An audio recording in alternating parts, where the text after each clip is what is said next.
Mr. Priyanshu Kumath. Mr. Priyanshu is a visionary environmentalist and the driving force behind Clean Water, Sustainable Water Technology Private Limited. Inspired by the urgent need for sustainable solution, the IIT Bombay alum embarked on a transformative journey to tackle the biggest issues plaguing India's precious water resources. He has pioneered the use of high quality floating islands and other bioremediation techniques to revitalize India's water bodies and restore their ecosystems. His unwavering dedication has led to the successful implementation of various projects across India, for which he has been awarded the prestigious title of Water Hero and Jal Prahari from the Jal Prahar Shakti Mantralaya, Government of India. Mr. Priyanshu Kumath will talk on sustainable approaches to water body rejuvenation and their challenges. So let's welcome Mr. Priyanshu. I'm sure that everybody here at some point in their life must have dreamt of an ideal house, right? Which is near a water body with birds flying in the air, fishes in the water, cool wind caressing your face, right? But living near water bodies today is far from that dream, right? There's solid waste everywhere. The water is polluted. The fishes can't survive in the water. So the birds no longer flock to these water bodies, right? But what if I told you that we have cracked the code to rejuvenating water bodies so that one day all of us can realize our dream of living near water bodies today? But first, let's understand what the problems are. So you see, the problems at water bodies actually are multidimensional. First and foremost, because of the wastewater coming into the water bodies, it renders the water unfit for use, which means the fishes can't survive in it. You can't pump this water into a tanker and maybe supply it anywhere. So the problem of water quality affects the problem of water scarcity as well. Secondly, the mosquitoes start breeding at these water bodies, causing waterborne diseases and deaths. This polluted water starts percolating in the ground, and over a period of time, when this water is pulled up again, use of this water causes health hazards again. A lot of time, sludge also comes in with these with the untreated wastewater and effluents and deposits and gets deposits at the bottom of water bodies. And due to absence of oxygen at the bottom of water bodies, it starts giving out methane emissions as well. Therefore, it does affect the global greenhouse gas concentrations and affects climate change as well. So you see, the problem of polluted water entering water bodies is multidimensional, and it's leading to loss of lives, economic losses, etc. And very honestly, we have less than 10 years to turn it around, in my opinion. Um, our cities are running out of groundwater. Our rivers are no longer able to reach the seas many months in a year. India is already in a water stress zone, and it's even getting worse. And water is at the heart of a problem with Pakistan and China as well. So we really need to turn it around uh, in a limited time frame. Uh, and there are a few things that are being done currently to cater to this problem. The first and foremost being setting up of sewage treatment plants. So the problem with sewage treatment plants is, particularly from the context of water bodies, is in urban areas, there's often no space available around water bodies today.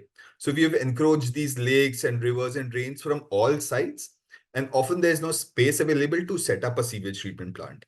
Even if we somehow find some space and set it up, it's a really high capex and opex solution. Another problem with this is often due to the faulty pipelines in India, the sewage or the wastewater is not able to reach the STPs in the first place. And running the STPs has a really high OPEX cost associated with it as well. So an ideal solution would have been one which did not use any space around the water body and would be low capex and OPEX. There are other things done as well. For example, dosing of chemical solutions. But we know in our heart of hearts that they cause more harm than benefits. They destroy the bacteria and other life forms in the water body. And therefore, we should be avoiding chemicals. There are a few things apart from this, that has been done, that is setting up of PVC-based floating islands or floating wetlands, which really do not stand the test of time and do incomplete or partial treatment of water. Therefore, an ideal solution would be one which really stands the test of time, is there for multiple years and decades, um, and removes all kinds of pollutants, does not have any harmful side effect, and should not require, if it could float on the water and still provide the solution, wouldn't that be great? So that's exactly what we do. We provide these three products for water quality improvement so that most of the problems at water bodies get solved. Our first product is actually floating islands, also known as floating wetlands. And so these are floating platforms that float on the water, have these plants on top, and the roots of these plants eventually extend into the water. Friendly bacteria. So we add a material called biomedia underneath our floating wetlands, and friendly bacteria present in the water comes and attaches to the biomedia and the long plant roots, and together they help uptake phosphorus, nitrogen, nutrients, and heavy metals. They also help in reduction of BOD, COD as well. So these floating wetlands help to clean the water. Furthermore, they help in rejuvenation of ecology and biodiversity. So fishes want shade. They come and hide underneath our floating island. But the birds are smarter. They would come and sit on top of the islands looking to hunt for fish. We've seen snakes sitting on top of our islands, ducks having laid eggs on the island. So that's our first product, floating islands, aka floating wetlands. The second thing that we do is aerate the water bodies through floating aerators. Often due to the wastewater, the oxygen levels in the water go down, and therefore we need to artificially aerate it or oxygenate it so that the dissolved oxygen levels in the water are above a certain limit and the aquatic life can survive in it. Our third product is microbacterial solutions, where we add a consortium of bacteria into a single solution. These bacterial solutions come in the form of powders and liquids and can be readily dosed in water to improve the water quality. And so when we install floating wetlands, aerators, and those bacteria in the solutions, we see multiple problems getting solved. So once you remove the nutrients from the water, what you've done is you've removed food. This food otherwise would have been used by invasive species like water hyacinth, algae, water lettuce, duckweed, azolla. And you would often have seen polluted ponds completely covered by these invasive species on top, right? So when you take out these nutrients, there's no food left for algae or water hyacinth, and they therefore do not multiply and cover the entire surface. We also ensure that BOD, COD, heavy metals, etc. are removed. Ecology and biodiversity are restored, and beautification is done at the same time. Till date, we have developed over 17 different types of floating islands and installed them on over 14 water bodies across the country, including stagnant water bodies like lakes and ponds, and flowing water bodies like rivers and drains.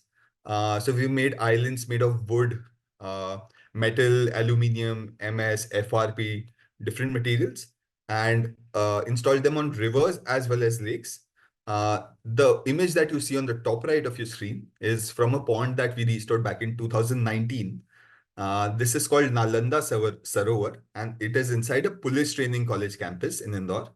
And we had rejuvenated this pond and had got the award of Water Hero from central government for the same. Another project that we did about a year ago, and we've been maintaining this lake for over a year now, is this Piplihana Lake in Indore, which used to be covered with azolla and duckweed, covering the entire surface. And now, with floating wetlands, aerators, and bacteria, we've been able to maintain a great water quality. Every parameter is within norms, and visually, the lake looks really great, and the ecology has seen a boost as well. And we have worked across the country, right from Sabarmati riverfront to a couple of lakes in Delhi, 4 to 5 lakes in Bangalore, one in Tamil Nadu. So we work across the country, and so rejuvenating water bodies is good for everybody, right? Right from the ecology to the fishermen to the lakeside communities and every citizen and the government as well. And what we're also trying to do now is trying to generate revenue from water bodies so that this revenue could sponsor the maintenance costs of the water bodies and the water body could be sustainably maintained over a longer period of time. Also, we're trying to create livelihoods at water bodies, these jobs that currently do not exist. And once you rejuvenate a water body, people come there, spend time, and their overall happiness index and quality of life increases. And there is reduction in waterborne diseases and deaths. And this has other benefits as well. Like I mentioned, we reduce the methane emissions from water bodies, prevent the groundwater from getting polluted, building climate resilience, and catering to 10 out of 17 SDGs simultaneously. And how we work is through direct sales and distributor sales. So, for example, we provide our products to the end customer directly. And for government projects, we do not pick up tenders ourselves, but supply to the government through a distributor network. Plus, there's this very awesome model that we're looking to pilot as well, which is a RAS model, restoration as a service, or a public-private partnership model, where our effective proposition to the government or anybody owning a water body is, look, you want to rejuvenate this water body and do not have the funds or expertise to do it, right? Just lease out the water body to us.